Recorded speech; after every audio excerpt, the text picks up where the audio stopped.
días, Iglesia Libertad. Muy buenos días, Iglesia y gente de otras iglesias. Bienvenidos a nuestro culto, al culto a nuestro Dios. Hola, buen día, Iglesia. Buen día, familia. Hola a todos. Feliz día del Señor. Hola Iglesia, buenos días. Muy contenta de poder saludaros así a distancia y de ahora ser partícipes del culto juntos. Esperemos que estéis todos bien y que pronto podamos estar todos juntos. Os echamos mucho de menos, os queremos mucho. Bendiciones y a disfrutar del Día del Señor.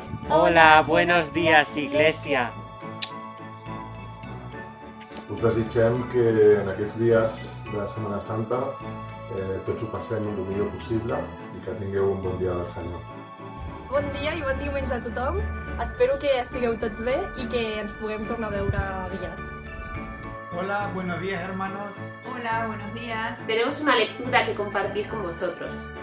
Dice así: Bendito sea Dios, Padre de nuestro Señor Jesucristo, que por su inmenso amor y mediante la resurrección de Jesucristo triunfante de la muerte, nos ha hecho renacer a una esperanza viviente. Qué bien que hoy tenemos esta esperanza que celebrar, que Cristo resucitó. La verdad que estamos un poco tristes de estar lejos de todos vosotros, pero os sentimos muy cerca y tenemos, como decíamos, esta esperanza, celebrar que Cristo ha resucitado. Hola, ¿cómo estáis? Saludos. Saludos desde Perú. Buenos días, familia. Qué ilusión poder vernos, aunque sea un momentito y a través del móvil. Saber que el domingo estamos juntos. Os voy a leer un versículo que a mí me dijeron en tiempos difíciles y creo que puede ayudarnos. Mira que te mando que te esfuerces y seas valiente. No temas ni desmayes porque Jehová tu Dios estará contigo en donde quiera que vayas. Josué 1:9. Buenos días, hermanos. Os echamos de menos y nos alegramos de poder desearos una feliz semana. Bueno, familia, que nos vemos pronto y quédate en casa. Que tengáis un feliz día del Señor. Los queremos mucho, los extrañamos. Besitos. Adiós. Os queremos mucho. Un beso. Que el Señor os cuide y os bendiga un montón. Dios. Un abrazo, saludos a todos. Chao. Adiós.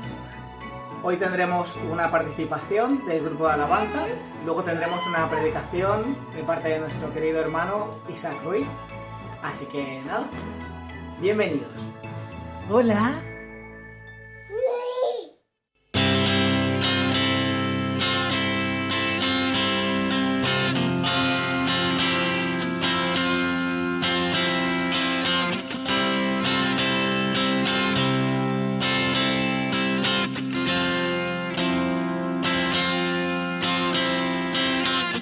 Quien rompe el poder del pecado, su amor es fuerte y poderoso, el Rey de gloria, el Rey de majestad.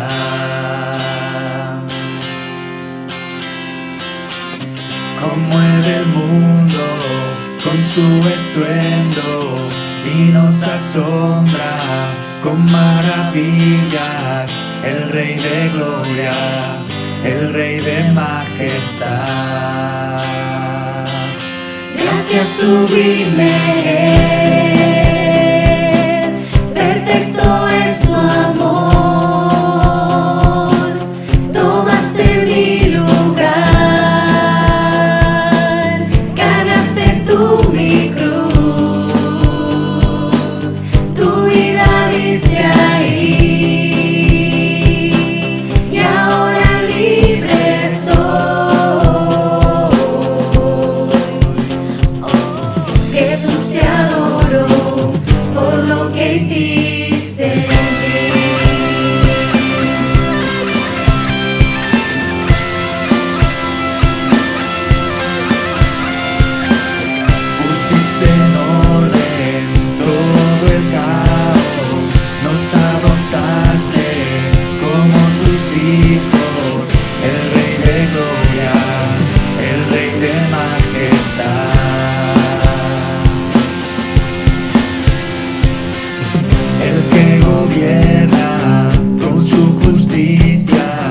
Y resplandece con su belleza, el Rey de gloria, el Rey de majestad.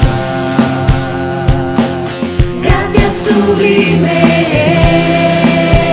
es, perfecto es tu amor, tomaste mi lugar, cargaste tú mi cruz, tu vida diste ahí, y ahora libre soy. Jesús, te adoro por lo que hiciste en mí.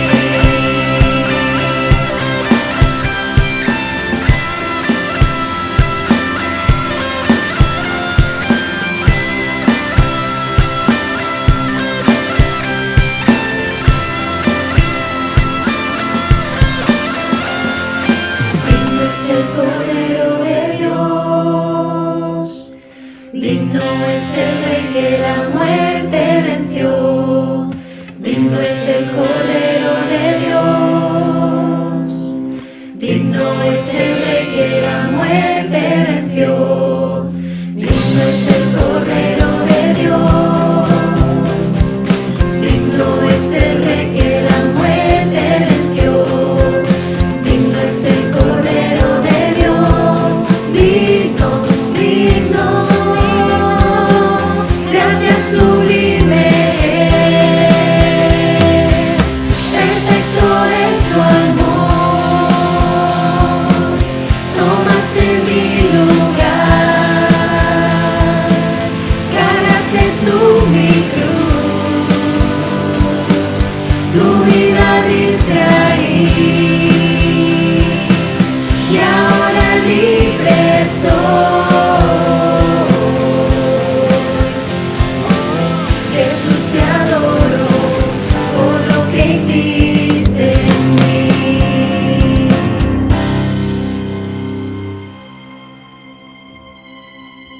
Gracias sublime es, perfecto es tu amor,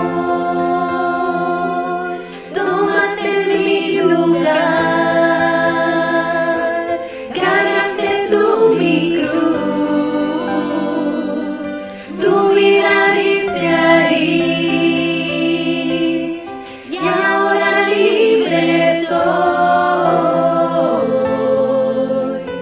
Oh, Jesús, te adoro por lo que hiciste en mí.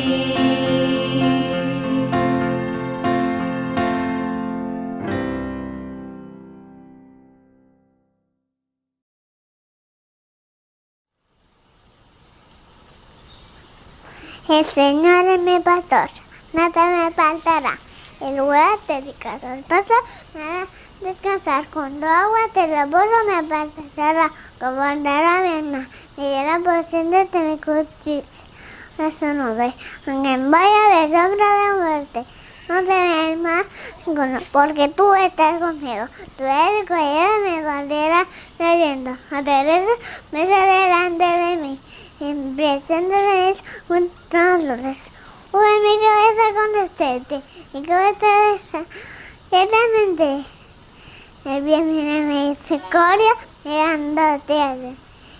Mi vida y la casa de Jehová moraré por largos días. Amén.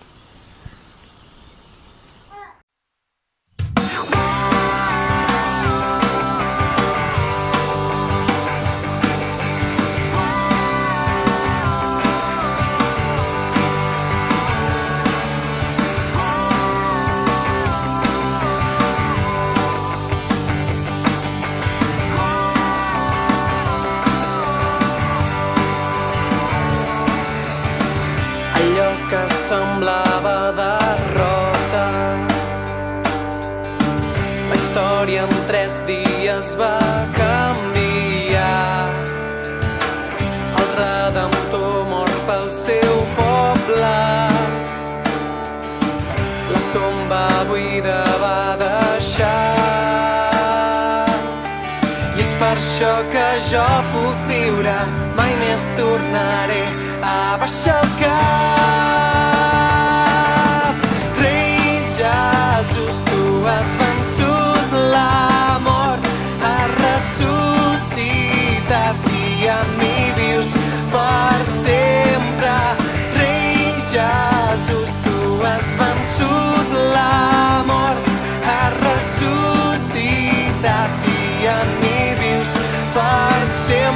jo sóc teu.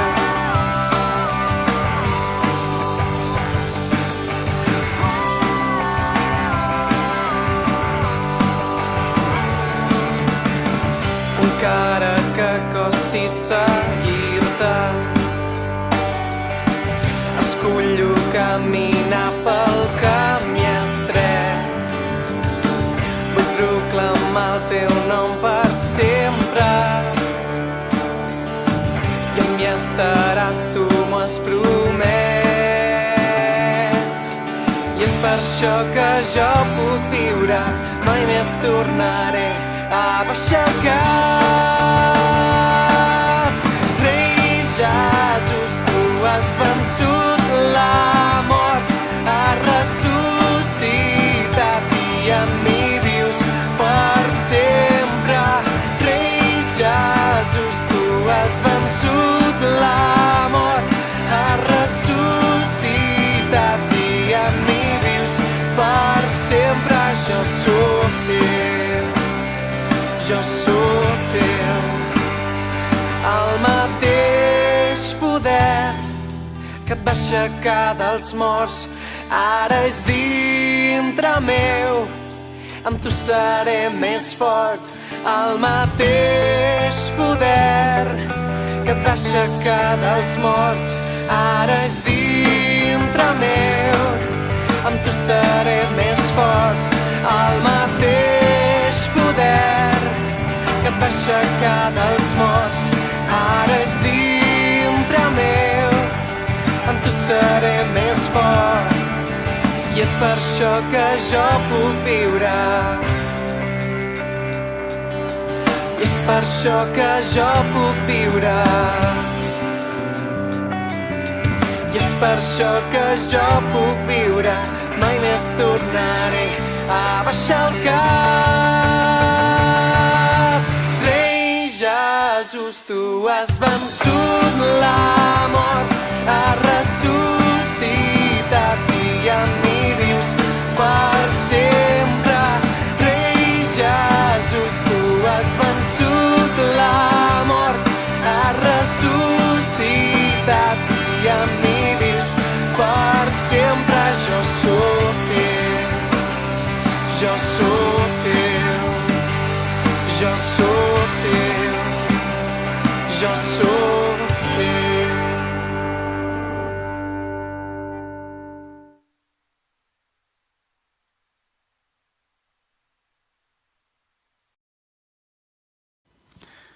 Hola, buenos días a todos. Nos volvemos a ver en el ciberespacio, ¿verdad? Bueno, la verdad es que es una bendición tener estos medios y poder celebrar el culto igualmente. Hoy vamos a hablar sobre el tema que nos ocupa por el domingo en el que estamos, que es el domingo de resurrección. Hablaremos sobre la resurrección de Cristo. Y voy a empezar contándoos una cosa que me pasó. Yo tenía unos 12 años aproximadamente, estaba en clase, en EGB, y el profesor contó que en cierta cultura en la antigüedad la gente creía que si moría comida por un cocodrilo, entonces iban al cielo. Y esto causó las risas de todos los que estábamos en la clase, de jajaja, ¿cómo podían creer esto? Jajaja, y tal. Y luego el profesor añadió, dice, no sé por qué os reís tanto. Dice, porque actualmente hay mucha gente que cree que si muere creyendo en una persona, en Cristo, van al cielo. Dice, no hay diferencia entre una cosa y la otra. Y yo ya no me reí, por supuesto. Pero lo cierto es que me quedé pensando.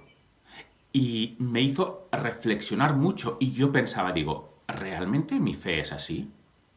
¿Realmente mi fe es del mismo calibre en cuanto a la evidencia que si muero mordido por un cocodrilo, comido por un cocodrilo, voy al cielo? ¿Es lo mismo creer esto que creer en Cristo? Y esto me hizo reflexionarme muchas cosas. Y lo que hoy os quiero compartir es que no es lo mismo, ni muchísimo menos. Pero ¿por qué no es lo mismo creer que si uno muere comido por un cocodrilo va al cielo, que creer que si uno muere habiendo creído en Cristo para salvación, va al cielo. ¿Por qué no es lo mismo? ¿Qué diferencias hay? Pues mirar, la diferencia fundamental, hay muchas otras, pero hay una diferencia que es fundamental. Y esta diferencia es la resurrección de Cristo, el tema que nos ocupa hoy. Por lo tanto, tenemos que ver claramente este tema porque de eso dependerá nuestra fe. Porque la resurrección de Cristo es lo que da al cristianismo, al cristiano, una base sobre la cual creer, que le provee de evidencias para pensar que Él también resucitará. Y en este sentido es diferente a cualquier otra religión y a cualquier otro sistema de creencias, incluido el del cocodrilo.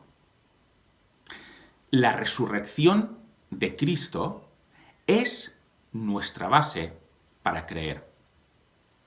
Y la resurrección de Cristo es lo que hace al cristianismo no únicamente único entre el resto de las religiones, sino que lo hace superior en cuanto a la evidencia que le respalda, porque tiene hechos históricos concretos que lo respaldan. Por lo tanto, vamos a hablar en este sentido de la resurrección de Cristo. Y mirad, lo dividiré en dos partes. La primera será la importancia de esta resurrección y la segunda parte será evidencias de esta resurrección. Vamos a ir a por la primera, la importancia de la resurrección. Mirad, sin la resurrección, el cristianismo no es nada que merezca ser seguido. Pero si la resurrección de Cristo es cierta, entonces el cristianismo no merece ser seguido únicamente por aquellas personas a las cuales les parece bien, sino que merece ser seguido por todo el mundo y tiene implicaciones para todas las personas en todas las épocas. Fijaos la importancia de este hecho. Mirad, Jesús hizo muchos milagros, sanó a muchos ciegos, de hecho fue el milagro que más hizo, pero además de esto sanó a enfermos. Pero si no hubiera hecho parte de estas cosas, si Jesús no hubiera hecho la alimentación de los 5.000, esto no cuestionaría el hecho de que fuera hijo de Dios. No lo cuestionaría. Si Jesús hubiera sanado a menos ciegos, eso tampoco cuestionaría el hecho de que Él fuera hijo de Dios, o si hubiera sanado a menos paralíticos. Da igual. Nada de ello cuestionaría el hecho de que fuera hijo de Dios. Pero hay una cosa que si no se hubiera cumplido en Cristo, entonces tendríamos muy serios problemas para creer en Él como hijo de Dios. ¿Y cuál es esa cosa? La resurrección. Jesús sanó a muchos ciegos, es cierto, pero quedaron muchos por sanar en Palestina. Sanó a leprosos, a paralíticos, pero quedaron muchos otros por sanar. Pero hubo algo que no podía quedar por hacer, porque eso cuestionaría y tiraría abajo el cristianismo. Y este algo es su resurrección corporal. Veamos lo que nos dice Pablo en Romanos en el capítulo 1 y en el versículo 4. Dice, hablando de Jesús, que fue declarado Hijo de Dios con poder, según el Espíritu de Santidad, y fijémonos por qué. Por la resurrección de entre los muertos. Por lo tanto, la resurrección de entre los muertos es lo que a Jesús le acredita su identidad como Hijo de Dios. Fijémonos en la gran importancia que tiene este hecho. En Juan 11:25 nos dice, le dijo Jesús, yo soy la resurrección y la vida. El que cree en mí, aunque esté muerto, vivirá. Y fíjate, decir esto de yo soy la resurrección y la vida, lo puede decir cualquiera, sería un loco, pero cualquiera lo puede decir. Pero ¿sabéis dónde está el kit de la cuestión? No está en decirlo. El kit de la cuestión está en demostrarlo. Para que alguien diga yo soy la resurrección y la vida, tiene que demostrar que es la resurrección y la vida. ¿Y cómo ocurre eso? Muriendo de verdad, demostrando que de verdad está muerto y después resucitando. Si alguien es capaz de decirlo y después de morir y de resucitar, entonces está apoyando con hechos lo que está diciendo. Por eso es que creemos en Jesús, no únicamente porque Él diga que es la resurrección y la vida, sino porque Él ha demostrado que realmente es la resurrección y la vida. Por lo tanto, el cristianismo merece la pena ser seguido únicamente si la resurrección de Cristo es real. Si no, no merece la pena ser cristiano.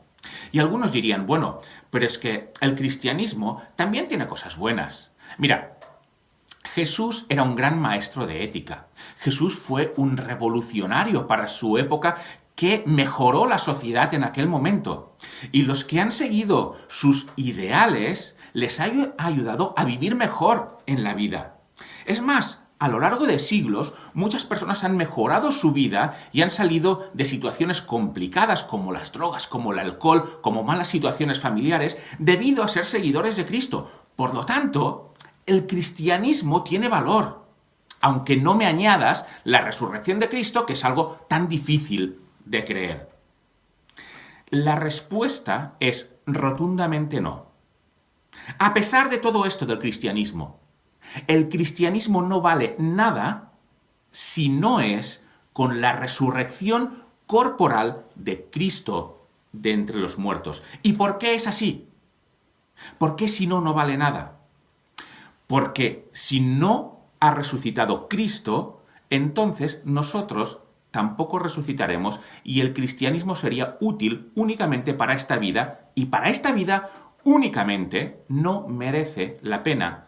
Y sé que quizá vais a pensar, ¿qué está diciendo este ahora? Ahora veremos esto en textos. Os invito a que me acompañéis en la lectura en la primera carta a los Corintios, en el capítulo 15, y los versículos del 12 al 19, y después aparte el 32. Los vamos a ir viendo brevemente.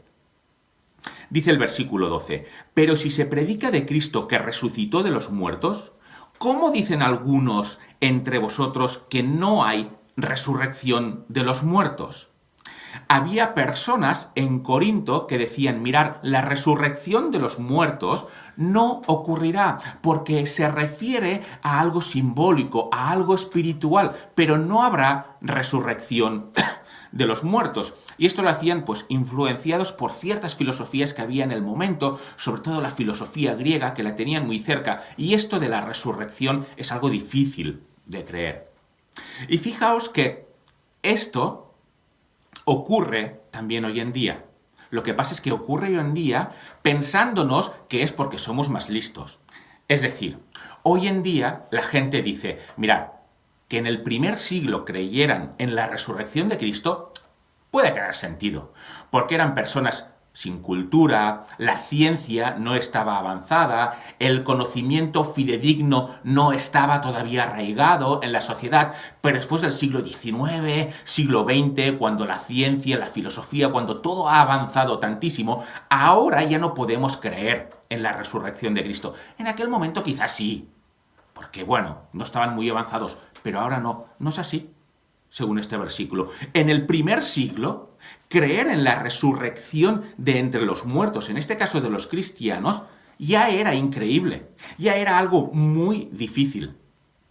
Y Pablo les tiene que decir, sí hay esta resurrección. Pablo no acepta que no haya esta resurrección. Y fijaos si es un tema de una importancia vital para Pablo, que el capítulo 15 de 1 Corintios, que todo habla sobre el tema de la resurrección, es el capítulo más largo de toda la carta. Y mira que ha tenido muchos problemas que solucionar Pablo en esta carta en la iglesia de los Corintios. Muchos. Pero al que le dedica más espacio es justamente a este de la resurrección. Vamos a mirar el versículo 13. Donde Pablo dice, porque si no hay resurrección de muertos, tampoco Cristo resucitó. Es decir, Pablo les dice, mirad, si vosotros decís que los muertos en Cristo no van a resucitar, esto implica que Cristo tampoco resucitó. Fijaos si es importante el tema. Es decir, si vosotros decís que la resurrección es algo simbólico, algo espiritual, eso es porque Cristo también resucitó de esta forma, simbólica o espiritual, pero no de una forma física, corporal y real. La resurrección de los cristianos de entre los muertos está estrechamente, directamente, inseparablemente ligada a la resurrección de Cristo de entre los muertos. Versículo 14 dice, y si Cristo no resucitó, vana es entonces nuestra predicación, vana es también vuestra fe. Es decir, vosotros decís que los muertos en Cristo no resucitan. Si eso es así, es porque Cristo tampoco resucitó. Y si Cristo no resucitó, entonces la fe que tenéis es vana, no os lleva a ningún sitio. Es fuerte esto, ¿verdad? No está diciendo que la fe hay algo para lo cual no sirve y que queda coja en algo. No. Dice que esta fe no os lleva a ningún sitio, es totalmente inútil. Y además sigue diciendo en el versículo 15, y somos hallados falsos testigos de Dios, porque hemos testificado de Dios que Él resucitó a Cristo, al cual no resucitó, si en verdad los muertos no resucitan. Es decir, que si los muertos no resucitan, entonces tampoco Cristo resucitó, y si Cristo no resucitó, entonces los apóstoles son mentirosos respecto a lo que dicen de Dios, porque ellos dicen de Dios que resucitó a Cristo de entre los muertos. Y si los muertos no resucitan, entonces los apóstoles son falsos testigos de Dios. Y fijémonos que para ellos, para los apóstoles, Pablo incluido, Dios es su vida. Ellos viven para Dios. Lo último que ellos quieren es defraudar a Dios. Antes defraudarían a cualquier hombre que a Dios. Y si los muertos no resucitan y por tanto Cristo no resucitó, entonces ellos están defraudando a Dios y Pablo dice, eso no puede ser, porque no seríamos falsos testigos de Dios. Y sigue diciendo el versículo 16, lo que ya nos ha dicho anteriormente. Cierra la idea diciendo lo mismo, porque si los muertos no resucitan, tampoco Cristo resucitó. La resurrección de los cristianos de entre los muertos está directamente ligada a la resurrección de Cristo de entre los muertos. No se puede producir una sí y la otra no. Si Cristo resucitó, entonces también los cristianos resucitarán. Y si los cristianos no resucitarán, entonces Cristo no resucitó. Están directamente relacionadas. No se pueden separar. Y fijémonos en el versículo 17. Dice, y si Cristo no resucitó, que es la consecuencia lógica de que los cristianos no resuciten, tal y como algunos estaban enseñando en la congregación, dice, y si Cristo no resucitó, vuestra fe es vana, aún estáis en vuestros pecados. Es decir, si Cristo no resucitó, no sois justificados delante de Dios, aún estáis en vuestros pecados. Si Cristo no resucitó, entonces Dios no os ve como personas justas que pueden estar con Él por los méritos de Cristo. Hasta aquí llega este tema de la resurrección, de lo cual deducimos que la resurrección es necesaria para la justificación de los creyentes. Y esto tiene tremendas consecuencias. Fíjate lo que quiere decir. Quiere decir que Cristo pudo haber hecho todos los milagros que hizo, pudo haber vivido la vida que vivió, incluso pudo haber muerto en la cruz por los pecados, pero si no hubiese resucitado, eso no hubiera servido para hacer salvos a los cristianos. Hasta este punto llega la importancia de la resurrección.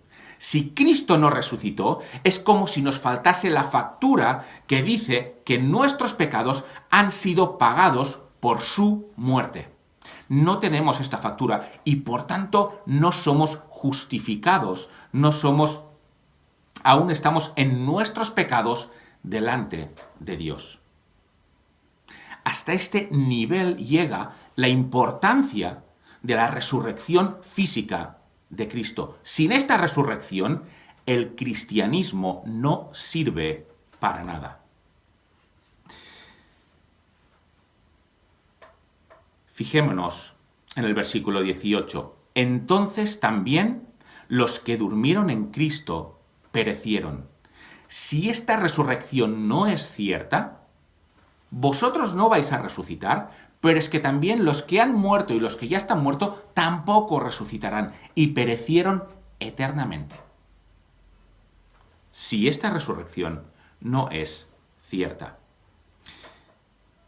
Y fíjate en lo que dice el versículo 19, que es una sentencia lapidaria. Dice, si en esta vida solamente esperamos en Cristo, somos los más dignos de conmiseración de todos los hombres. Es decir, si la resurrección de los muertos no es cierta, entonces Cristo tampoco resucitó. Pero fíjate que si la resurrección de los muertos no es cierta, entonces creer en Cristo nos sirve únicamente para esta vida. Para nada más, porque no habría nada más allá.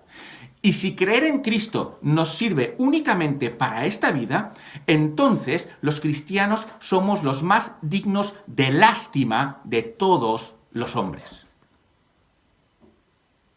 Hasta este punto llega.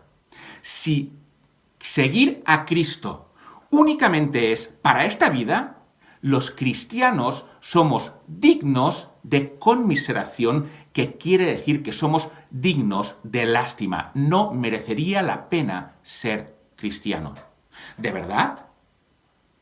¿Tan fuerte es el tema? ¿Tan trascendente es? Fíjate lo que dice el versículo 32, que es el que os he dicho antes. Dice, si los muertos no resucitan, comamos y bebamos, porque mañana moriremos. Si no va a haber vida después de la muerte y no voy a tener que rendir cuentas absolutamente a nadie, vive la vida como mejor te parezca.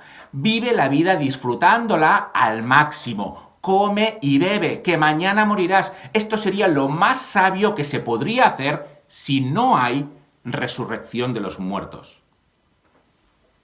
Hasta este punto llega. Pero si hay resurrección de los muertos, que es lo que afirmamos, porque es lo que Pablo afirma también, entonces esto cambia. Entonces la vida ya no es únicamente comamos y bebamos que mañana moriremos. Entonces hay unas normas que seguir, porque tendremos que rendir cuentas en esta resurrección. De manera que si la resurrección de los muertos es cierto, todo eso cambia. Y todo tiene una nueva perspectiva. Y entonces, seguir a Cristo ya es prácticamente la única opción lógica que hay. No hay ninguna otra. Porque Cristo es el único pasaporte auténtico hacia una eternidad con Dios. Y no hay ningún otro. Lo importante no son los 40, 50, 60, 70, 80, 100, 110 años que uno pueda vivir aquí, sino que lo importante es la eternidad. Y siendo la eternidad lo importante, entonces la resurrección de Cristo y por tanto nuestra resurrección es tremendamente relevante. Y vamos a ir a la segunda parte, porque si bien hemos visto, ostras, la resurrección es vital para el cristianismo. De hecho, si lo quitas, se va el cristianismo. Tendremos que estar seguros de que esto es verdad, porque si no, no tendremos mucha fuerza para creer en el cristianismo. Y así llegamos a la segunda parte, que son evidencias de la resurrección. Pablo sabe que creer en la resurrección no es fácil, cualquiera lo sabe. Y nos da evidencias de esta resurrección. Las primeras que veremos están en el mismo capítulo 15 que estábamos viendo hasta ahora, y os invito a que me acompañéis en la lectura en los versículos 3, 4 y 5. Allí dice: porque primeramente os he enseñado lo que asimismo recibí, que Cristo murió por nuestros pecados conforme a las Escrituras, y que fue sepultado y que resucitó al tercer día conforme a las Escrituras. Y fijaos que ahora empieza la serie de evidencias. Versículo 5 dice: y que apareció a Cefas y después a los 12. Cefas, que es el apóstol Pedro, está aquí porque fue el primer hombre al cual Jesús se le apareció. Jesús apareció primero a las mujeres, y las mujeres fueron corriendo y avisaron a los discípulos que hemos visto a Jesús resucitado, y ellos no les creyeron. Y después Jesús apareció a Cefas, pero es que después de aparecer a Cefas, a Pedro, apareció a los 12. Primero se les apareció y no estaba Tomás, y al cabo de 8 días se les apareció y ya estaba Tomás.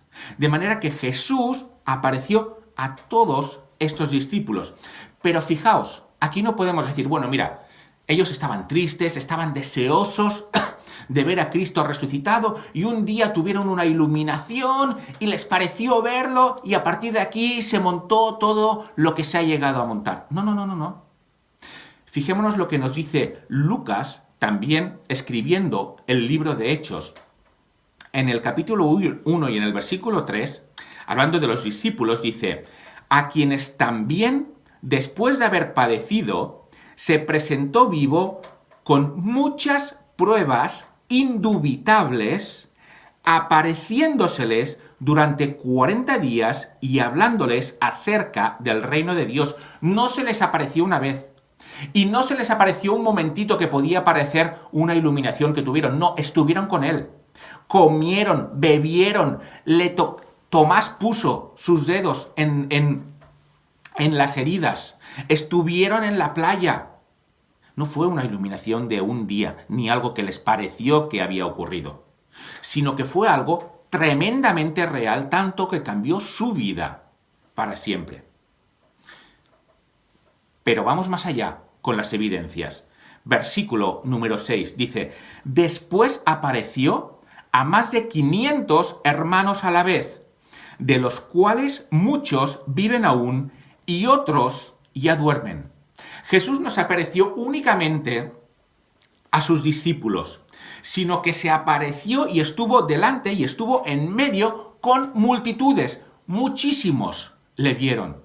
Y es como si Pablo aquí les dijera: ¿dudáis de esto? Muy bien, se apareció más de 500. ¡Id! ¡Están vivos! Tenéis la suerte de poder ir y consultarles. Podéis ir uno por uno. Algunos han muerto ya, pero muchos están vivos. Esta carta se escribió aproximadamente en el año 55, y estos hechos de la resurrección habían pasado unas 2 décadas y algo antes. La mayoría estaban vivos, la mayoría de los que lo habían vivido. Así que, id y comprobadlo. Hablad con ellos, a ver qué os dice uno. Y después contrastad ese testimonio con el otro. Y contrastadlo con el otro, y veréis que es cierto. Y aquí Pablo está dando un arma muy grande para terminar con el cristianismo si la resurrección no fuera cierta. Porque si van no únicamente a los testigos que fueron los discípulos, no, si van a todos estos otros, y empieza a haber diferencias de opiniones, y empieza a ver que uno ha visto una cosa y que otro ha visto otra diferente, y no se cuadran, el cristianismo se tambalearía. Pero Pablo sabe que no es así, porque sabe que es cierto. Y les anima: ¿queréis saberlo de verdad? Id, hay más de 500, aparte de los 12. Preguntadles a ellos, y ya veréis como lo que os estoy diciendo es cierto. Versículo 7 sigue con las evidencias, dice: y después apareció a Jacobo, después a todos los apóstoles. Jacobo aquí es el medio hermano de Juan, el que es hijo de María también, y en este caso también de José, que fue el que después escribió la carta de Santiago, porque Santiago es Jacobo. Y fijémonos que él era hermano de Jesús. Lo conocía perfectamente.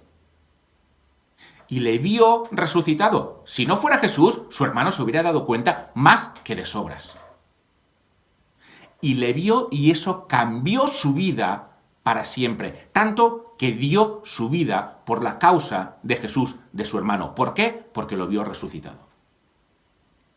Y además de a él, a todos los apóstoles, aquí está hablando de un grupo mayor que el de los 12, porque el de los 12 los ha nombrado antes.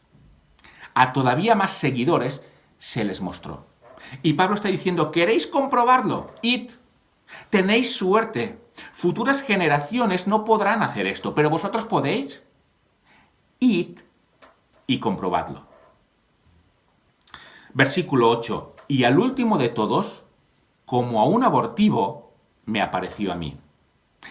Pablo también es una evidencia de que Cristo está resucitado porque él le vio y Jesús se le apareció. Pero él se pone como la última, da igual. Si no me creéis a mí, es igual. Creed a los más de 500. Creed al otro grupo de apóstoles. Creed a los 12. Si tenéis mucha evidencia, mucha más de la que se necesita, para creer que lo que os estoy diciendo es verdad. Por lo tanto, Pablo aquí, sabiendo que la resurrección es crucial para el cristianismo, está aportando unas evidencias fantásticas, geniales, inigualables, para decir, realmente hay suficientes testigos oculares que ellos lo vieron y que confirman esos hechos, porque no lo desmintieron, porque no se apartaron de la fe, que confirman que la resurrección es real. Vámonos a otro tipo de evidencias. Y en este caso hablo de deducciones lógicas. No tenemos tiempo de seguir y de verlo durante demasiado tiempo. Así que solo os diré una. Pero mirad, os presento un libro. Tengo aquí este libro, es ¿Quién movió la piedra?, de Frank Morrison. Él era un periodista que se dispuso a demostrar que el cristianismo era falso. ¿Y qué es lo que tenía que hacer para demostrar que el cristianismo era falso? Lo que tenía que hacer era demostrar que la resurrección de Cristo era falsa, porque sin esto el cristianismo termina. Y entonces él, como periodista, empezó a investigar la resurrección de Cristo para desmentir al cristianismo y para terminar con el cristianismo. ¿Y cómo terminó?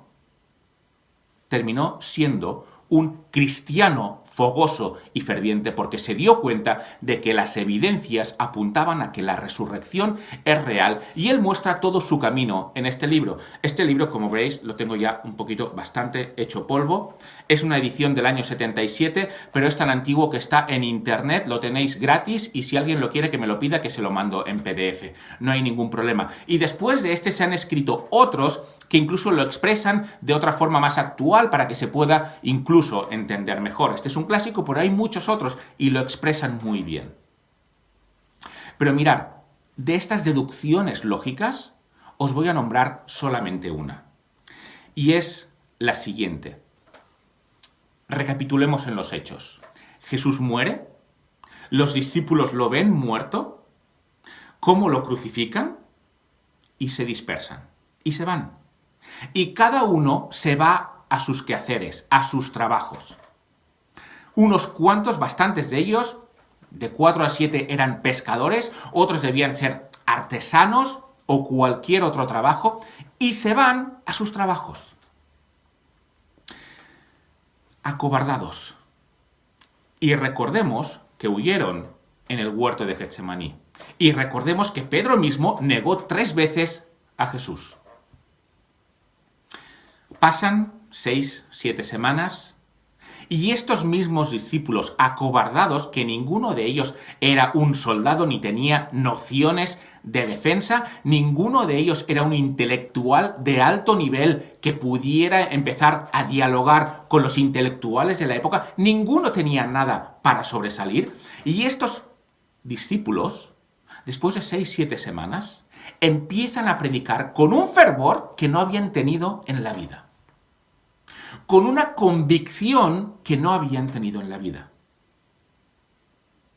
Es más, lo hacen de tal manera que están dispuestos a morir por el mensaje. De hecho, de todos, el único que murió de causas naturales fue Juan. El resto, según la tradición, todo esto, el resto todos murieron por el mensaje que estaban predicando.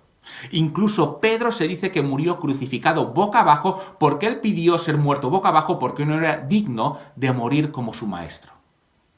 Y murieron proclamando este mensaje. ¿Y cuál era este mensaje? Fijémonos lo que nos dice en Hechos capítulo 4, versículo 33. Dice, y con gran poder los apóstoles daban testimonio de la resurrección del Señor Jesús, y abundante gracia era sobre todos ellos.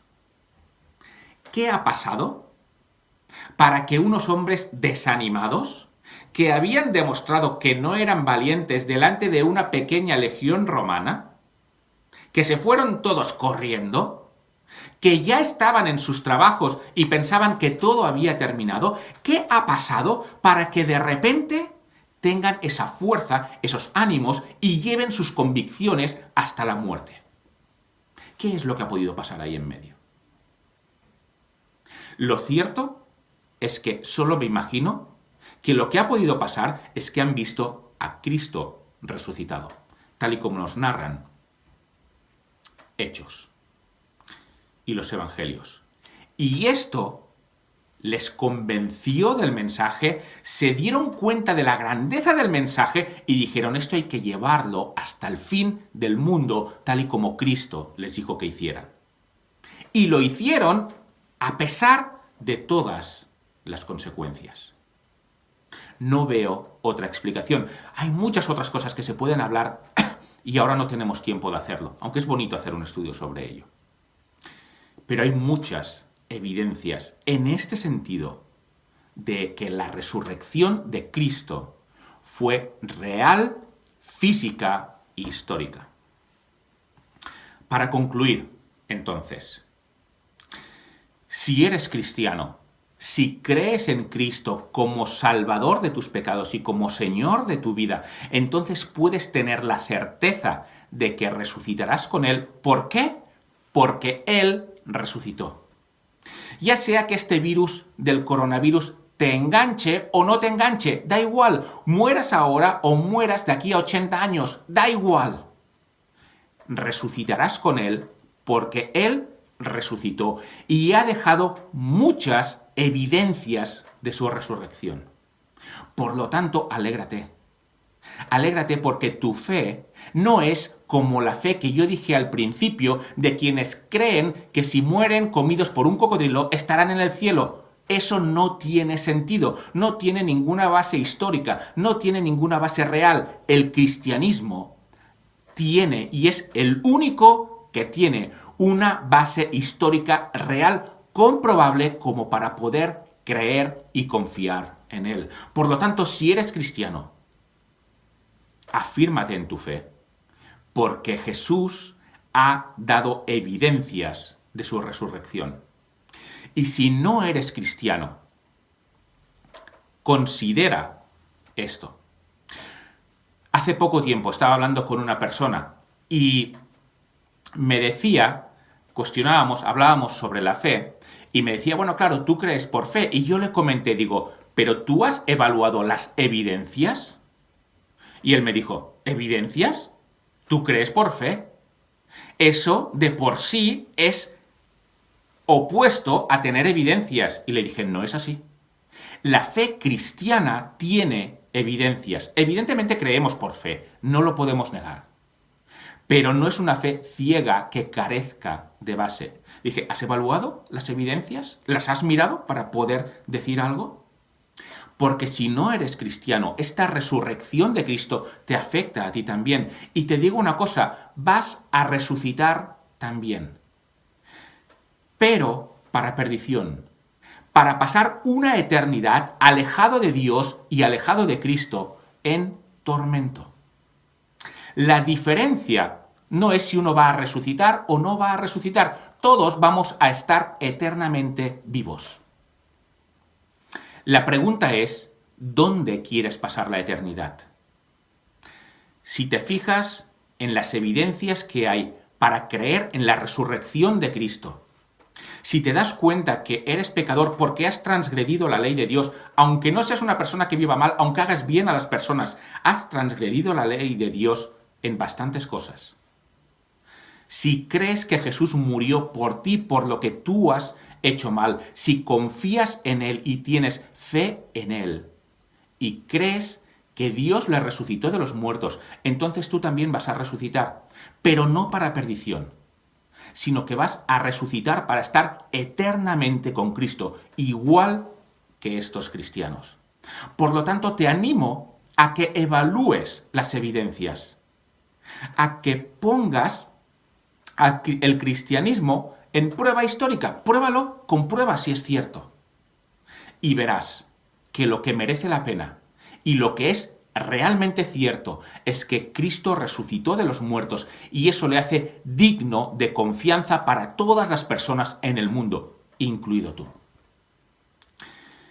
Por lo tanto, no estamos creyendo en una fábula. Estamos creyendo en algo que tiene base histórica comprobable. Y si ya eres cristiano, esto te tiene que dar confianza. Y si no eres cristiano, esto te tiene que llevar a la reflexión para llegar a conocer la verdad. Pues que el Señor os bendiga a todos y sigamos creciendo en esta confianza en Él.